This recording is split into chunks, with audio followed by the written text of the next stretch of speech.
What's up, you guys? Welcome to the series of turning $2,000 into $100,000. This is vlog number 2. I'm super excited to be out here actually because I got so much positive feedback from you guys in regards to the vlog and the little snippets that I was able to make for Instagram and the shorts and whatnot. It was just phenomenal, and I'm just really happy to be here and just kind of expressing my journey here through YouTube. That being said, I got this super loud computer here. We're gonna let that cool off for a second. This is hot. It's hot. Anyways, you guys, so I just want to go over what to expect this vlog. So the whole point is to get better, and at the end of the day, we need to take a step back. We need to be able to start backtesting again, get comfortable within our strategy. That way we can make good decisions. So we have to get those reps in. I'm super excited to be showing you guys that, and I'm pretty much going to be focusing on that going forward for the rest of the week. Honestly, there's a lot of red folder events this week, and honestly, I just don't feel comfortable trading that. I'm going to look at it. I'm going to see what's out there, and if there's an opportunity that shows and presents itself, then I'm going to take it. But if not, then I won't take it. Simple as that. And that's on my personal account. I'm not trading on my challenge account. We'll get to that later.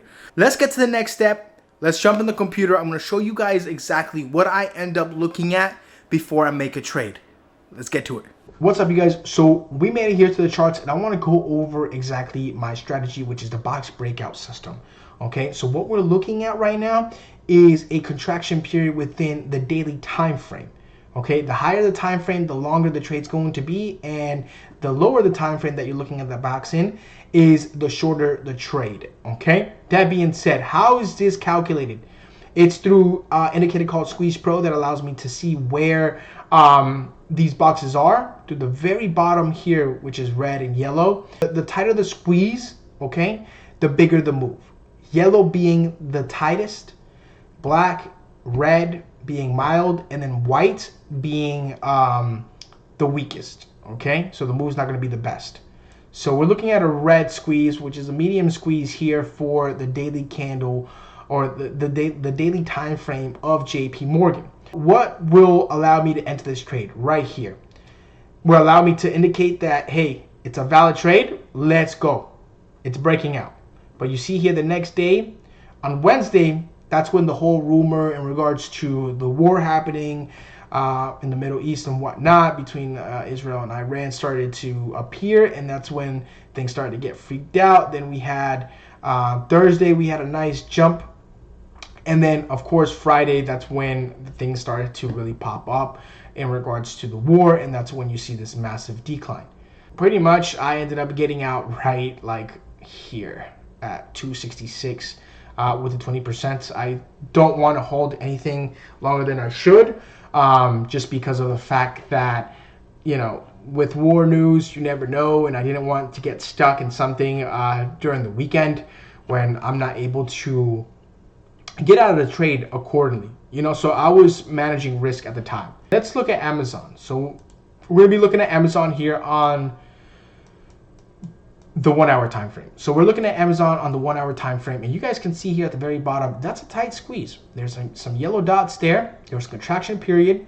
We broke out right here. We could have taken this trade here and pretty much had your stop at 206, or maybe even at a candle close below the 20 moving average. Okay, but we see here we ended up going all the way down to the 50 moving average on the 1 hour time frame, jumped, and we closed here at 207, and then that's when we started to trend higher.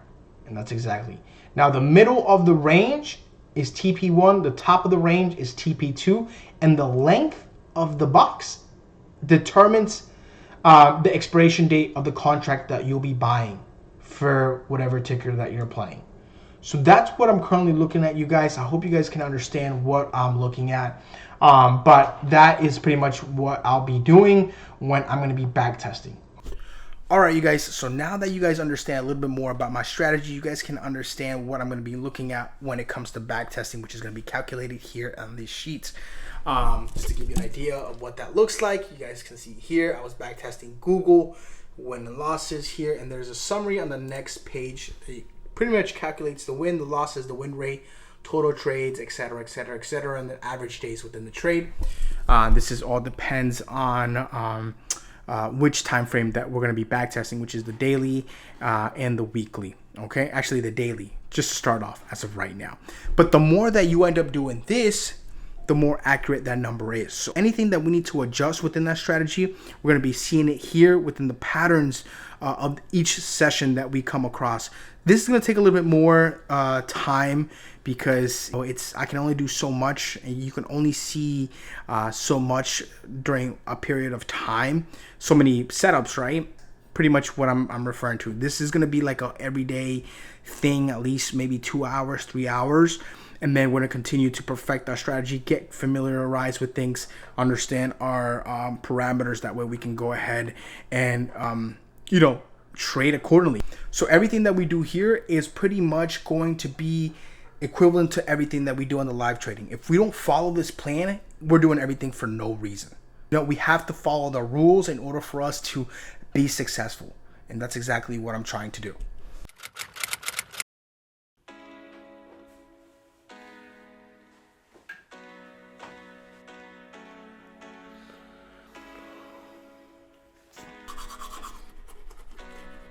Good morning, you guys. It is about 6 in the morning right now. We got to get ready, go straight to the gym, get our nice workout in, and then come back here and start to do our back testing session in the morning. So let's get ready here, you guys. Start off the day with some creatine. Right here.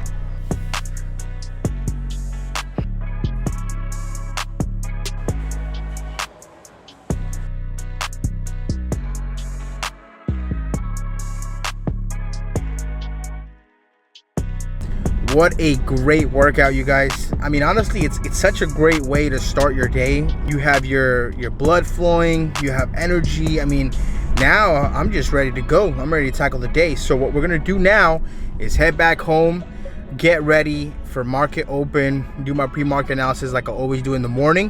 And then after that, I'm gonna be getting straight to back testing.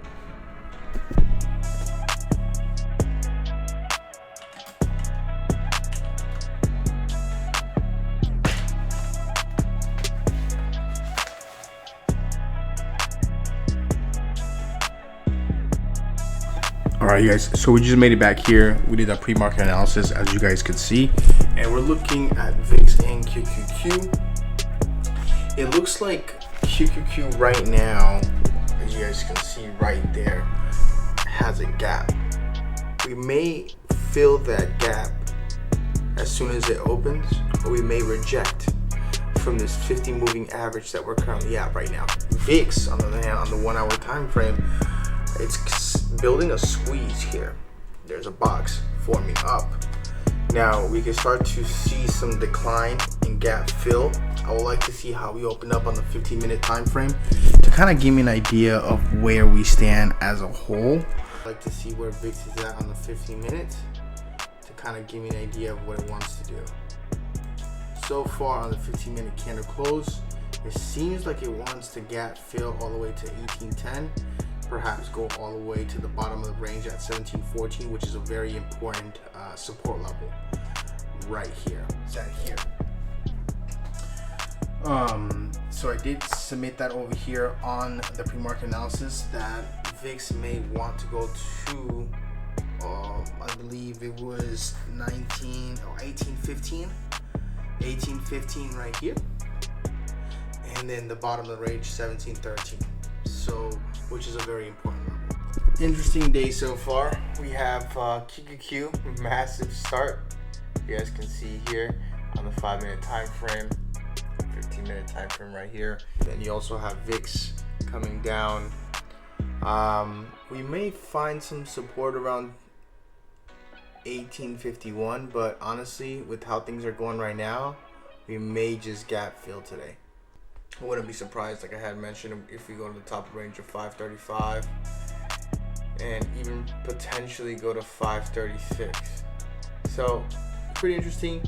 Right now, we're just gonna go ahead and start the back test because just want to go and do that right now. I mean, there really isn't much to do here on my end, so I'm just gonna go start in back testing. I wanted to see how market opened today. Everything that I had mentioned pretty much kind of came to fruition here.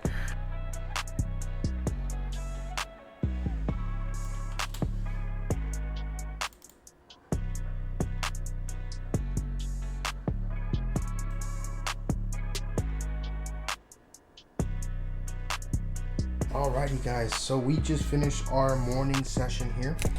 This right here are pretty much the parameters for the box system. To that, and honestly, so far so good. We're sticking to 10% of our account, which is about $3,000 here. We have to get ready for work, so we're gonna do that. Get ready for work, and I'll see you guys at the end of the day. Alright guys, so the last couple days I've been a little bit tied up on my end. I went to Fort Lauderdale for a meeting and I stayed there for like 2 days, came back here, and then I was having trouble with my desktop, which it was overheating, as you guys heard in the beginning of the video.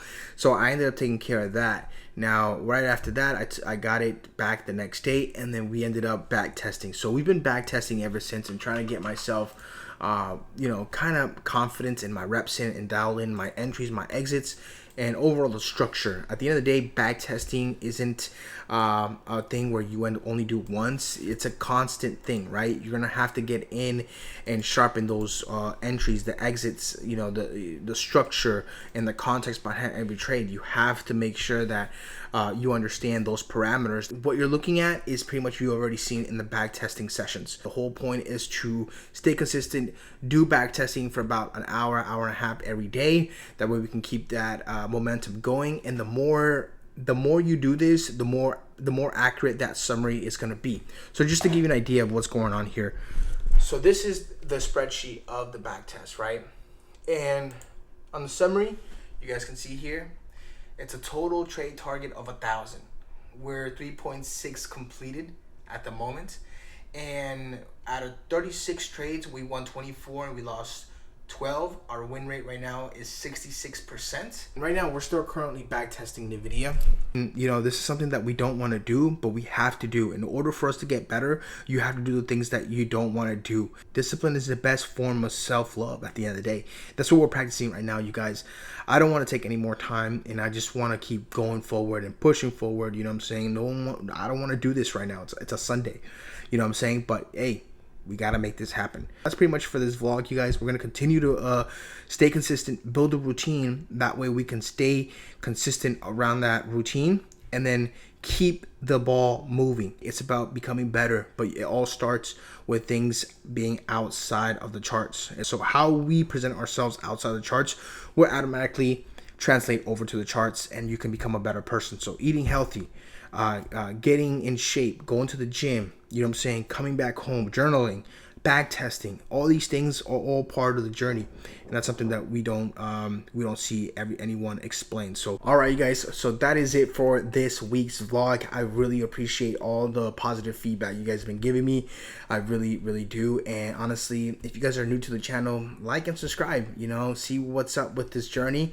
I would love to know you know, where you guys stand in your trading journey. Leave a comment, you know. So today is Sunday, and I'm honestly going to start to film next week's vlog. So it's been a lot of crazy events during the weekend with the war on the Middle East. So we're going to look at that and see how we're going to get ready for this Monday. So stay tuned on next week's vlog, and I appreciate it once again. Thank you so much. Love you guys. Peace.